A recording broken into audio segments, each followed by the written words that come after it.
Guarani 3, Inter 1. Depois de um primeiro tempo, meu caro Edu Pinheiro, muito equilibrado, com 1-1 no placar, o Guarani saiu na frente e depois tomou um empate, né? O Guarani faz a 34 e a 37 toma o gol do empate num pênalti desnecessário cometido pelo Inayan. Fomos assim para o intervalo, um jogo muito igual, a Inter muito bem postada defensivamente, cometeu um único erro no penal cometido em cima do Luca e tomou o gol. E aí, intervalo, mudança de posicionamento e, na verdade, essa é uma realidade, o Guarani jogou o tempo todo do segundo tempo com linhas altas. E o que é linhas altas? É marcação sob pressão na saída de bola, complicando e dificultando demais a construção de jogadas da Inter de trás para frente, da saída para tentar evoluir para o campo de ataque. Então, a Inter teve uma estratégia, bem ao estilo Matheus Costa, de jogar reativamente.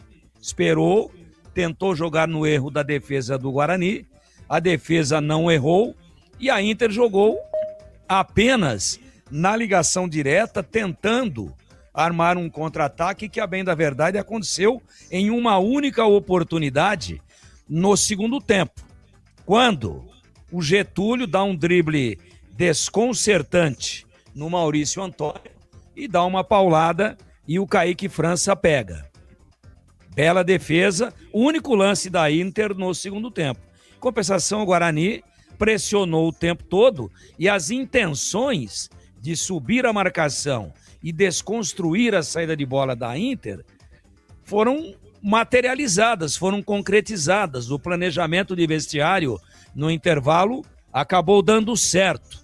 E veja que as alterações que fez o Hélio Cizenando, elas foram ofensivas. Porque quando entra o Matheus Guilherme no lugar do Cauã Jesus, o Cauã Jesus, um meia que em alguns momentos fez até um segundo volante quando o Isaac saía um pouco mais para o jogo, deixa o campo e entra um atacante de beirada, um canhoto que joga pelo lado direito. Já estava 2-1 para o Guarani. Vejam, sintam essa sutileza. Ele poderia, por exemplo, ter tirado o Luca e colocado mais um homem de armação, mais um homem de meio campo para tentar bloquear, ou até mais um zagueiro para garantir o resultado. Não. Tirou o Luca e botou o Neto Costa. Isso já é bem no finalzinho do jogo, mas mostrando que ele queria ganhar o jogo. E quando ele tira Cauã Jesus e põe o Matheus Guilherme, que é atacante, ele sinaliza já com 2-1 para o Guarani, para o brinco todo, que queria o terceiro gol. Foi quando a gente interviu e disse, ó, o Guarani está preparando o terceiro gol, que a Inter teria que sair. Perdendo por 2-1 e tentando levar pelo menos um ponto para a Limeira, a Inter no finalzinho iria se atirar para cima do Guarani, contrariando aquilo que ela fez o jogo todo. E aí deu as costas.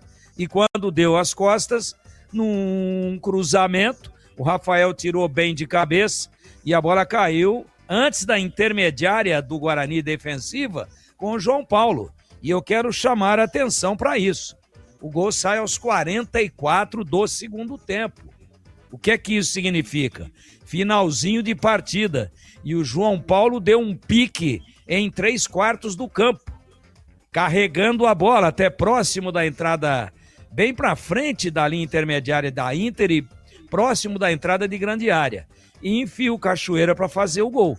Cachoeira, que é destro, bateu muito bem de canhota no alto, no canto esquerdo alto do Saulo e liquidou a partida. Então o Guarani jogou para ganhar e quando ganhava não jogou para garantir, jogou para ampliar, por isso mereceu amplamente. A Inter valente, organizada, mas se curvou à estratégia ofensiva e a melhor qualidade técnica do Guarani no jogo de hoje, no Brinco de Ouro da Princesa, para mim num placar clássico que mostra ao final a diferença exata verificada entre os dois times durante os 90 minutos. Ao final, justíssimo e correto o placar.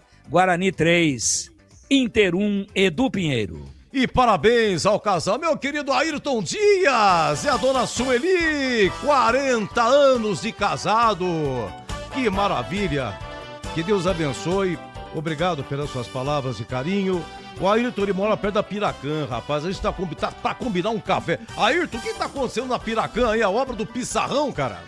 A banca do meu amigo Roberto, sumiram com a banca. Só aqueles escombros e tal. Mas é pro bem de Campinas, de Proença.